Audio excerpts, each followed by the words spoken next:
done. What advice would you guys give to them? Well, it could be teaching moments. Mhm. It could be teaching moments to to um to change their mindset, to change their mindset, to change their mindset from the negative to the positive. Mhm. And I think some people do need that. It's a matter of just changing your mind sometimes. What else? And to Not finished. Oh no, I'm sorry. Throw a poem, guys. So whenever she put her and mouth like that, I know she ready to say something. and you are so right. We are living in a microwave, so to speak, society. And to me, as you can see, it had really hurt relationship. Because relationship doesn't seem to last long and nothing anymore between the young or old. And I think it because once again, it's this fantasy thing we have in our head that soon I meet you, everything gonna go smooth, everything gonna work out fine.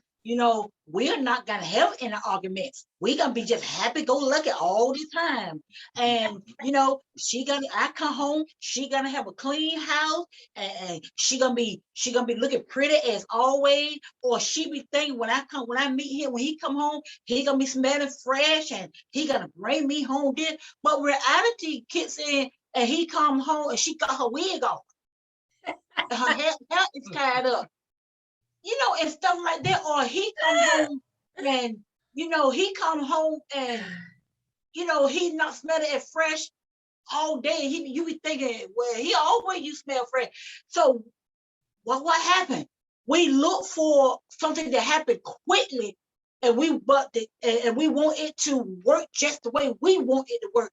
That is we are thoroughly mistaken if we think that's the way real life is, real relationship is, because that's not the way real relationship is. It's not gonna happen fast.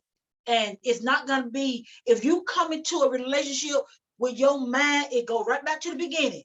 You already got it in your mind. We gonna be happy go lucky.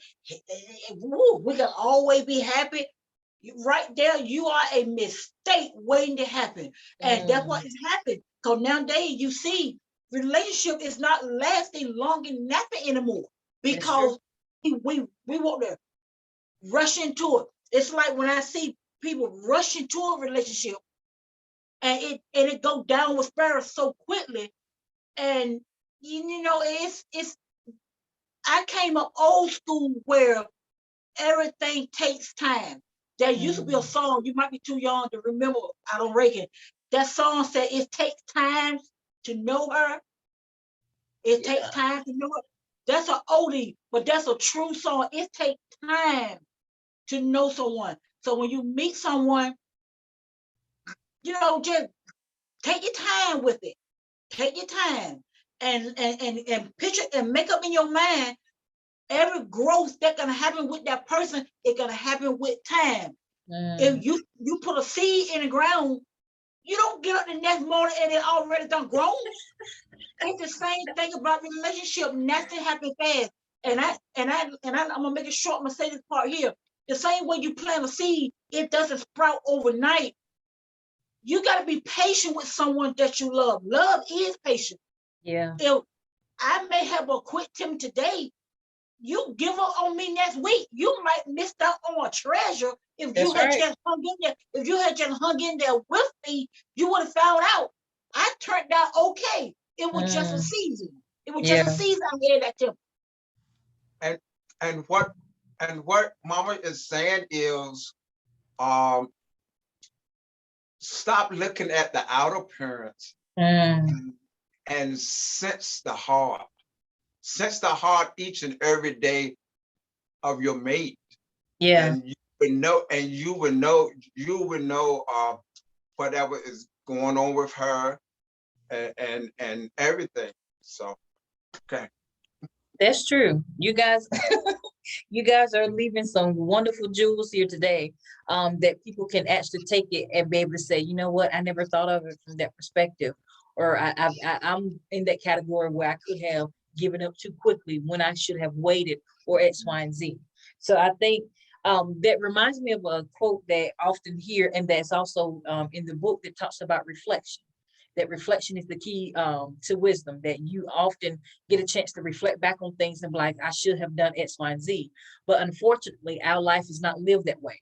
We don't live retrospectively where we can actually see what the end is going to be and then make out a good choice and be like, okay, I know this is going to be the result.